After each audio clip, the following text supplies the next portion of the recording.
Big 12 Colorado on the road against Nebraska, a long-time rivalry dating back to the Big 8.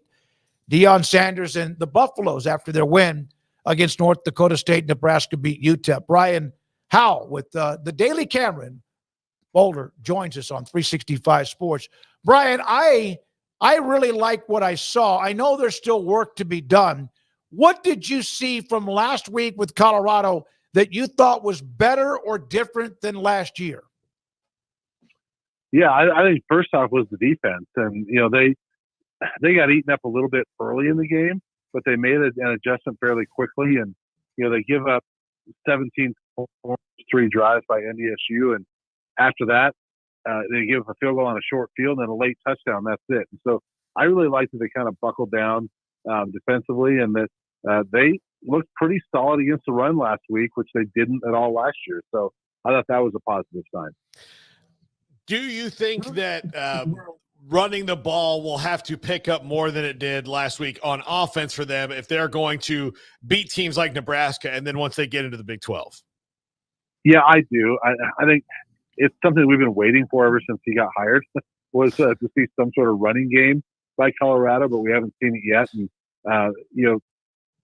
they're saying the same thing about this running back group as they did last year. It's a totally different group, is that they're super talented. We got all these guys that can do it, but nobody's done it yet. And so I think that they need to be committed to it at some point if they're going to be a consistent winner in the Big 12. And, this would be a good week to start that if they can.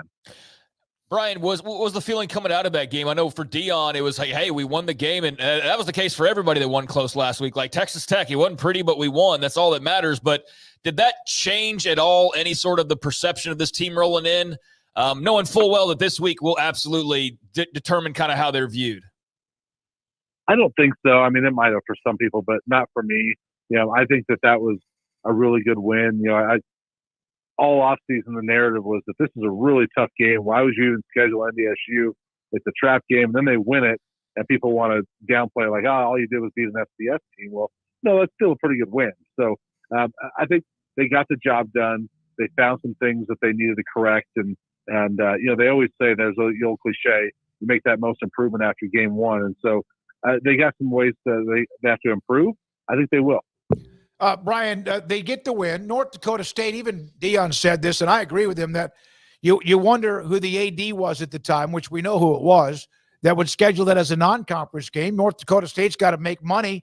They're a really good program, and they've beaten some FBS schools before. Was that just the perfect just enough, where it could have been dicey, but just enough to get tested to get into week number 2? Yeah, I think so. I mean, I think it was a really good game to test them up front on both sides of the ball, because that's where they concentrated their offseason, was fixing the offensive and defensive lines. And, there's going to be teams that are more physical and tougher in the trenches, but you're going to find many teams that are tougher than North Dakota State.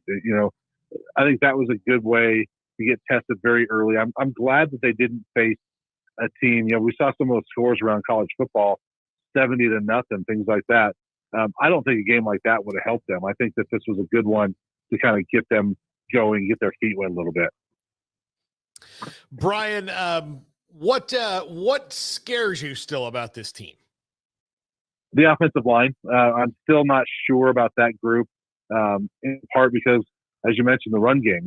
They couldn't run the ball the other day. They had that one sequence where it's 3rd and 1. They get 0 yards. So they go for it on 4th and 1. They got 0 yards, and that's a problem. Shador was only sacked once, which is a big improvement. It was at least 3 times every game last year. So once is great, but he was hit a lot as well. So they've got to still get better. But it is the first time that group has played together, and there's no 2 guys on that team that have even been teammates before. So I think that group can get better. I think for a first game it was okay, but it still scares you a little bit that they've got to be a lot better. So this was a nice win for them last year at home. Now it's a different ball game heading to Lincoln and the Sea of Red. Just what are kind of your initial thoughts in terms of the matchup, the travel, and just what you think Colorado is facing this weekend? It's going to be much tougher than last year. Last year, Nebraska had just horrible play at quarterback, and they just struggled big time. They couldn't even get snaps off a lot of times, and Colorado just kind of ate them up on those things. I expect the quarterback play from Nebraska to be sharper, even though it's a true freshman, Dylan Raiola. He's really good. So that's going to close the gap just in that. And then playing in Lincoln instead of Boulder, I think closes the gap quite a bit. So it's a much different task than it was last year in Boulder. They were longtime rivals in the Big Eight. I mean, they had some great games, and sometimes even eventually to win a national title, and obviously even to be a part of the Big Eight and then the Big 12. And they've kind of re-energized this thing, not knowing that Colorado would be a part of the Big 12 again. But how do you describe this rivalry between these two states that are connected against each other? Yeah, it's pretty intense. I mean, that's the one thing about Colorado is that, going to the Pac-12, they never had a rival over the last 13 years. And, they try to manufacture something with Utah, but there was never any juice to any rivalry there. I mean, their rival has always been Nebraska, and that's the team that the fans here love to hate. And, frankly, with CU winning all three matchups to this point over the last years, you see the hate coming back. Nebraska didn't always give the same level of hate back, but they are right now. And, I've seen some CU kind of say, wow, this is kind of refreshing. I think Nebraska actually hates us more than we hate them for the first time. And so they want that one really bad. Nebraska fans do. And so the intensity is there for sure. And you saw it last year in Boulder. I was up in Lincoln in 2018 for that game, and you really saw it up there. Yeah, I mean, this will be my third CU Nebraska game in Lincoln. It's one of the best environments I've ever been in for college football, and it's going to be a fun game up there. But yeah, these fan bases do not like each other. Brian, how much do you think the back and forth, it was really more just forth, but the controversy last year about praying on the emblem, and now Deion has been very complimentary of Matt Rule, trying to maybe go in the other direction. How much do you think that plays in for either team? Probably not a lot, and I even saw Matt Rule this week. He was asked about that, and he was like, hey, he thought I disrespected his dad. He goes, I would hope my son would back me up too. So, it's been weird kind of seeing both sides have just been complimentary of each other. It's like, wait, is this a rivalry or what?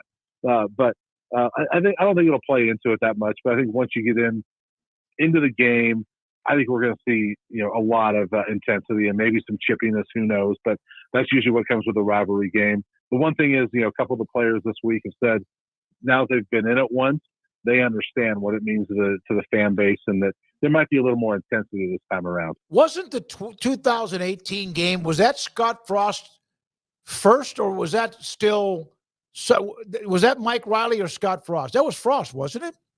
That was Frost, and it was supposed to be the second game, but it wound up being his first because I don't remember who they were supposed to play, like North Alabama or something, and there was a lightning storm, and so they ended up canceling the game the week before. So it went Scott Frost's first game. I remember that, and they had the lead, and then they just couldn't convert, and I think it was Martinez who just couldn't get something done, and then he got hurt, but Colorado won the game. That kind of sent Frost into a spiral from the first game, the way the mismanagement of time and whatever else. So give me a name of a player outside of Shedeur and Travis, and even if you want to put others in there, a Horn. Give me a name of a player that really has been a nice surprise, at least just one game in, but even from what they may have done during fall camp. Yeah, I'll give you a couple guys that they're not really they're not no names, but we didn't see them a whole lot last week, but we're going to, and that's LaJohntay Wester and Will Shepherd, both receivers. LaJohntay Wester was number 2 in the country last year with 108 receptions at Florida Atlantic, and Will Shepherd has been Vanderbilt's top receiver the last 2 years. Neither of them really got going much last week, and I expect them to, if not this week, it's going to be some point soon. So you got to watch out for those guys for sure. You mentioned the offensive line, and even in the loss last year, Nebraska was all up in his business. Now, they just had too much firepower, and the Huskers had none. Is that something that has been part of the discussion most of this week, as far as you mentioned the offensive line, and Nebraska's defense appears to be at least a little bit better than they were last year? Yeah, for sure. I mean, I think this is a good test to see how far that offensive line has come, because they got the Shedeur 7 times. They got the backup 1. So Nebraska wound up with 8 sacks last year And they keep telling us how much better this offensive line is. And so that number better be much lower if this line is truly better than they were last year. All right, Brian, thank you very much for your time. Brian Howell, the Daily Camera covers Colorado. They play in Lincoln Saturday evening.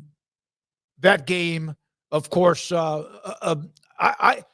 that bigger for? Matt Rule in Nebraska. I don't think there's any question. Yeah. No doubt. Colorado beat them last year. Yeah. It's a Nebraska home game. It's the rivalry. It's Matt Rule in year 2, expecting to be one of the better teams in the Big Ten. And then Colorado, they are expecting the same in the Big 12, but I think they at least have, a feeling of a little bit more momentum in their story than Nebraska has with Matt Rule and company, as far as like just being pleased with sort of the way the ride's going so far. Like Colorado is still going to have to, I need to say it right, Colorado still needs to win some games. And like this would be a great win for them. But I do think it's more important for Matt Rule to win this one, because if Deion and them go to Lincoln and they get beat by, a big physical Nebraska team, of course, if it's 60-0, that'll be one thing. Okay. But if it's a typical game, then that's okay. They went to Nebraska, they lost. So what? Whatever, that's going to happen. But if Matt Rule and Nebraska lose at home to Colorado, then that's a different reaction. Listen, I know Nebraska's favored, but I have become so shell-shocked. And I have almost too much, honestly. No. Yeah. You haven't lived it. Paul's learning. Yeah, I'm never shell-shocked. I'm just negative. No, okay. Here's why. Why? What's happened? When was the last time they won a game that really mattered? It's been a long time. And at home or away. And when was the last time when they had something that appeared to be momentum where they kept it? It's been forever. Yeah. They have lost. They hyperventilated or just not been very good. And they have been awful, we know, in one-score games. And they haven't protected the football, which leads to losing one-score games or getting blown out. So I will believe it when I see it. I love what Matt Rule's done. I like him. He's a friend of mine. I get all that. I'm hoping. But I need to see it. No, I understand that. Yeah. I mean, I understand needing to see it after a while. You can't just be blindly following along and then just, never ending, hoping for something positive to happen. But I do think getting Raiola is a big difference maker. I don't want to pretend like he's already an All-American. He's played one freaking college football game, but compared to Jeff Sims, he practically is. So that's a big difference from last year's just quarterback play for Nebraska. I think Colorado looks like a slightly better version of last year's team. I think Nebraska should be a much better team than they were a year ago, and they made big improvements last year. So, this is I get your viewpoint on it. I'd be nervous if I was a Nebraska fan. I'd also be very confident, though, too. I think this is a game that they're going to win, and I just don't know how it unfolds stylistically, but I'm fascinated by this game. I can't wait.